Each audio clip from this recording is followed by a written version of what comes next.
My favourite subject is maths. What was your favourite subject when you were in school? Oh, definitely English. I loved reading. I really loved Enid Blyton books. All the lovely books that they had then. What was your favourite Enid Blyton? The Five. I loved the Five, the Special Five. What was it, the Special Five? I've forgotten what they were called now.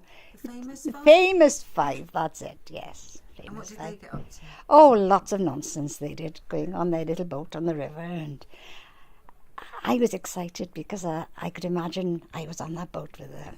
It was lovely. Yes, and of course, if during the war, the paper was very short. You know, we were only given little books. So we had to write quite smallly, really, because we didn't have a lot of paper. So we had to be very careful with that. Oh, and we had pencils and little rubbers at the end so that we could, if we made a mistake, we could rub it out.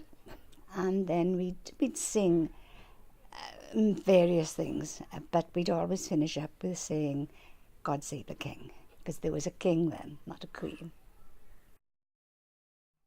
Abide with me, fast falls the eventide. My voice is not good these days. What songs do you sing? From the crocodiles and kangaroos to the birds and bumblebees, from the elephants and polar bears to the spider and the flea. It's amazing. Oh, that was lovely. Wasn't that lovely? Oh, and the words are so lovely in that. They are, Yes. yeah. What games did you used to play on the yard in school? Well, I suppose the same as you, really. We skipping. We all love skipping. Yeah. And catch. I don't know whether you call it catch or touch, whatever they call it now.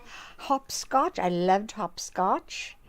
Do you have the one where you have the 1 and the 2 and the 3 and like that? Yeah. That's the fun. Oh well, you were too big for that, I can see. But that's what we used to do.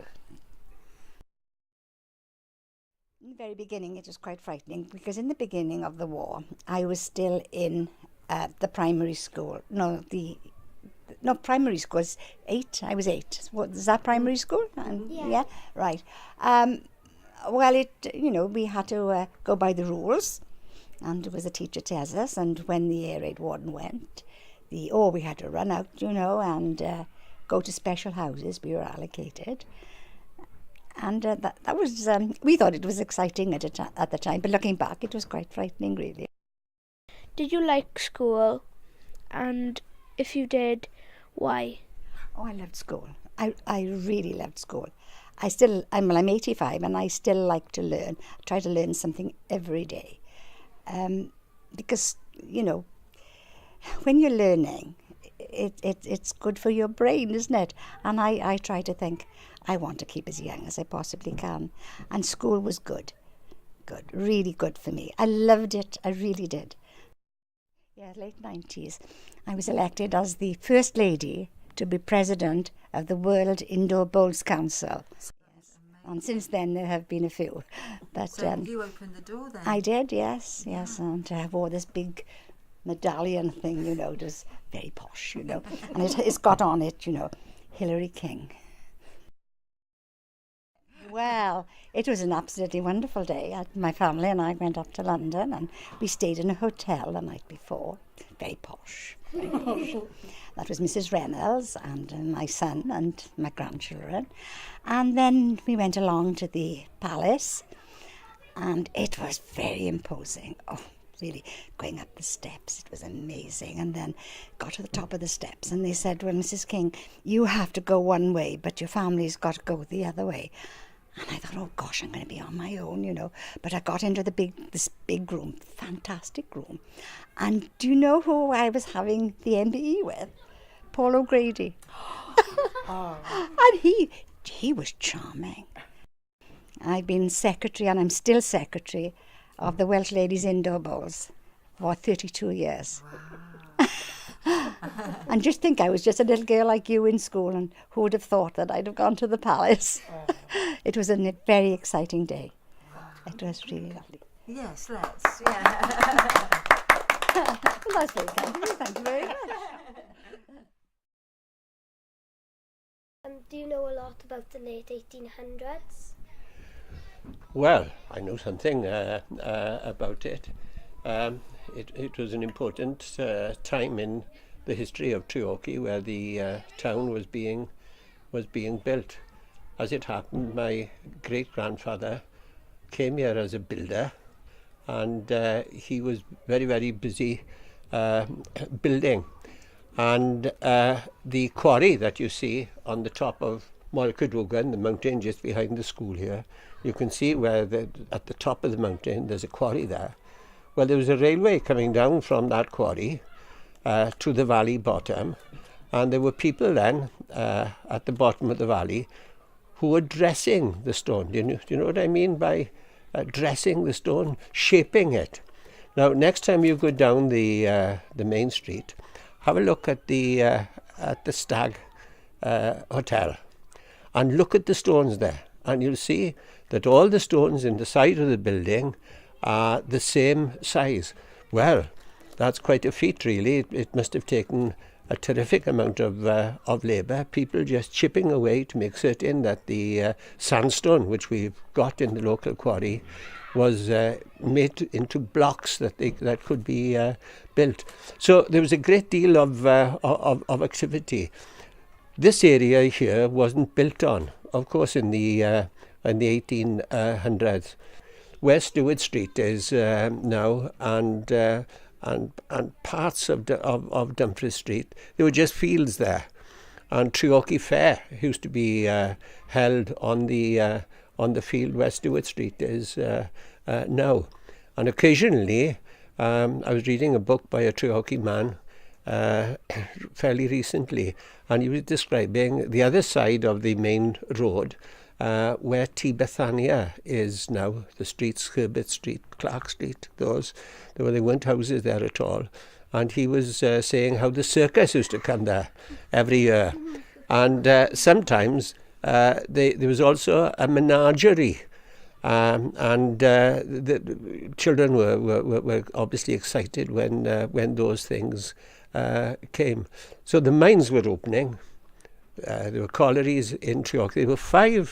There were five pits in Treorchi. Do you know they were? Do you know any of them? Right. Well, now by now there's not one.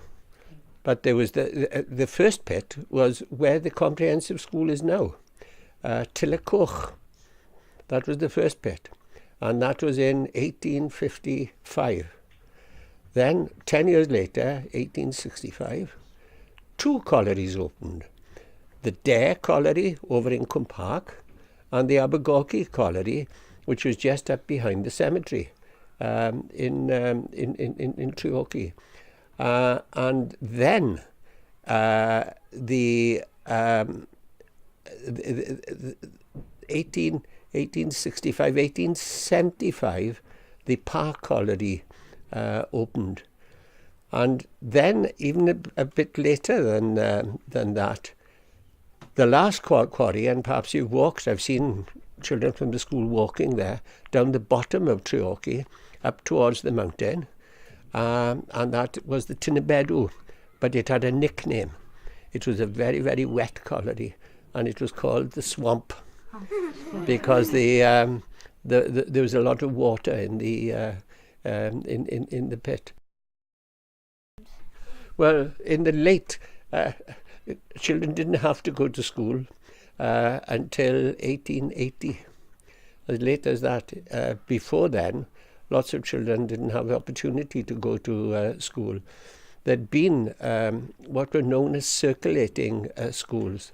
They were set up by a man called Griffith Jones, and they were throughout Wales, but there was one held in the church in Ystrad Fodog, down in Tonpentre, where St John's Church is now.